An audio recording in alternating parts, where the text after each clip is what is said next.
So we can say that Jesus was a real person that lived about 2,000 years ago, and that the revolutionary movement that he started has shaped our world. His influence has echoed through history, through the things that he taught and the way that he lived. He's influenced our laws, our culture, equality, science, art, etc.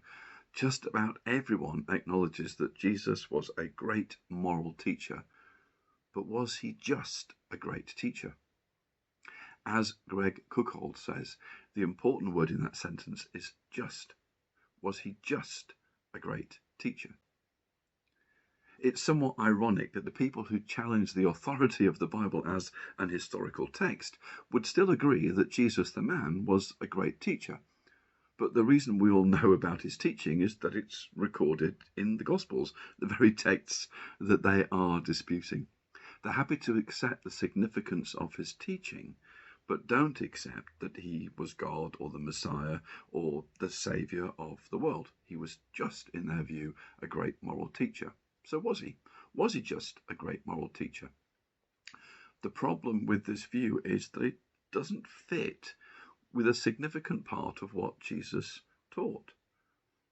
The teaching Jesus gave pointed people to himself, not to a religious system.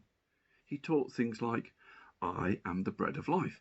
Those who come to me will never go hungry. He said, I am the light of the world. Whoever follows me will never walk in darkness. He said, I am the way and the truth and the life. He said, come to me, all you who are wearied and burdened, and I will give you rest. He said, I am the resurrection and the life. Those who believe in me will live even though they die. Jesus didn't point to God saying that God was the bread or the truth or the light, etc. He pointed to himself. The Apostle John, who was with him for 3 years, quotes Jesus as saying to his closest followers, anyone who has seen me has seen the Father. If you know me, you will know my Father as well. Jesus claimed that he was God, God in human form. And that's not the sort of thing you would expect a great moral teacher to say. It's also not the sort of thing you would expect a prophet to say. Prophets always pointed away from themselves to God, saying, this is the way to God. But Jesus points to himself as God incarnate. Jesus' claims were blasphemy in the eyes of the Jews, and that's why the Jewish leaders called for him to be crucified. So we can't say that he was just a great moral teacher or that he was just a prophet. There are perhaps a couple of other possibilities that we should consider.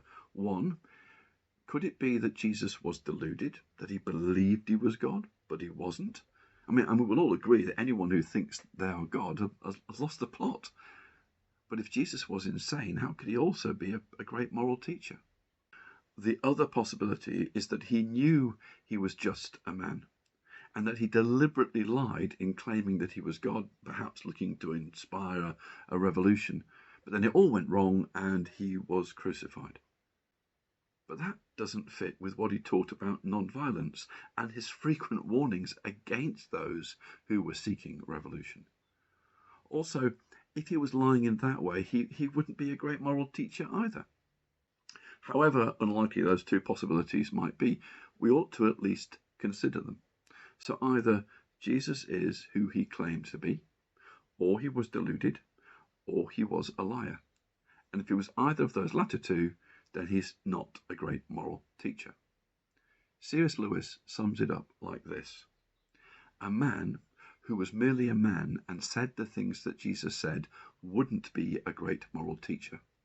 He would either be a lunatic on the level of a man who says he's a poached egg, or he'd be the devil from hell. You must make your choice. Either this man was and is the Son of God, or else a madman, or something worse. But don't let us come up with any patronizing nonsense about his being a great human teacher. He hasn't left that option open to us.